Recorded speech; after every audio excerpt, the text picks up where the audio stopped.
Assalamualaikum warahmatullahi wabarakatuh. Nama saya Muhammad Syahril. Hari ini saya akan memberikan pengenalan tentang insurans. Bab 3 Matematik tingkatan 5. Insurans bertujuan untuk memindahkan risiko daripada individu kepada organisasi insurans. Kontrak insurans dimeterai antara syarikat insurans dengan pemilik insurans. Pemegang polisi perlu membayar premium kepada syarikat insurans, manakala syarikat insurans akan membayarkan pampasan bagi kerugian yang berlaku. Risiko bermaksud kemungkinan berlakunya musibah yang tidak dapat dielakkan. Apakah yang dimaksudkan dengan premium insurans? Premium bermaksud jumlah wang yang dibayar oleh pemegang polisi kepada syarikat insurans. Insurans terbahagi kepada 3, iaitu insurans hayat, insurans am dan insurans berkelompok. Insurans hayat menjamin pembayaran manfaat keuangan kepada pemegang polisi sekiranya kematian berlaku terhadap orang yang diinsurankan atau bawah keadaan yang ditetapkan dalam kontrak. Insurans yang risiko yang dilindungi oleh insurans hayat adalah seperti berikut, iaitu kematian, penyakit kritikal dan hilang upaya. Insurans hayat bertujuan menyediakan perlindungan keuangan kepada ahli keluarga yang bergantung pada pemegang polisi apabila pemegang polisi meninggal dunia. Namun sekiranya pemegang polisi masih hidup dan mengalami kecacatan atau kehilangan upaya, pemegang polisi masih boleh menerima pampasan daripada syarikat insurans berdasarkan syarat yang ditetapkan dalam polisi insurans hayatnya. Seterusnya, insurans am. Insurans am memberikan perlindungan daripada sebarang kerugian atau kerosakan harta benda yang ditanggung. Terdapat banyak insurans am. Contohnya adalah insurans motor.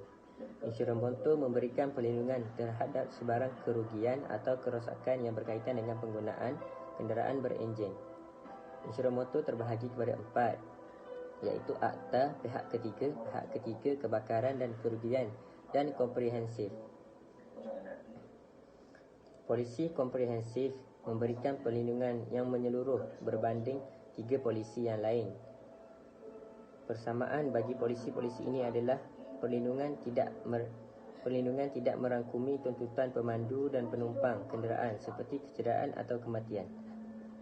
Seterusnya, insurans kebakaran.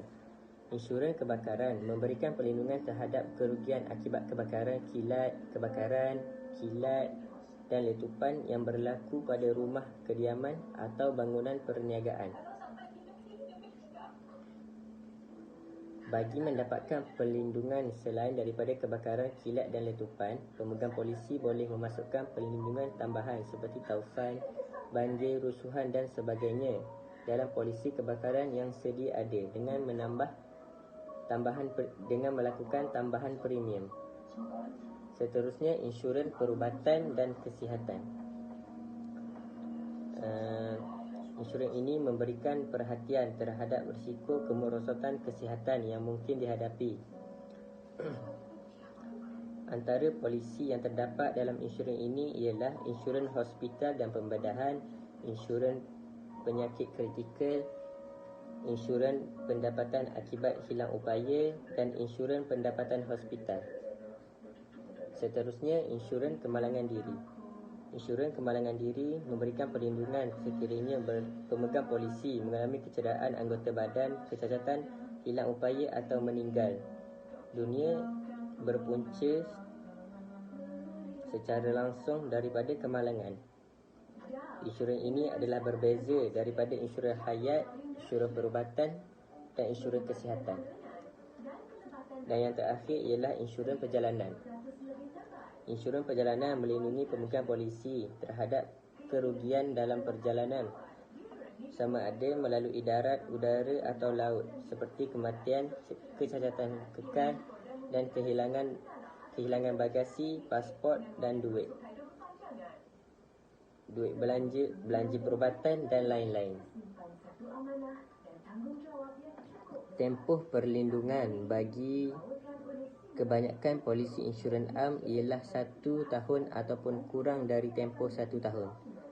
Premium yang dibayar pula adalah pada satu masa apabila anda memerlukan perlindungan polisi tersebut.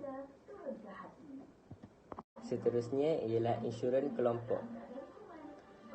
Insurans kelompok secara asasnya memberikan perlindungan kepada sekumpulan individu, biasanya pekerja syarikat atau murid sekolah. Insurans kelompok kepada organisasi.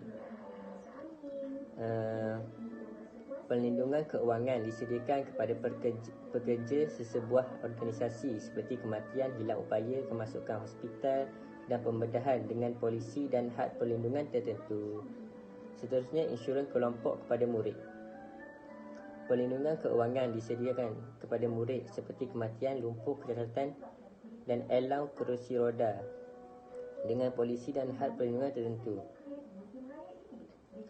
Okey, terima kasih. Itu sahaja daripada saya. Assalamualaikum warahmatullahi wabarakatuh.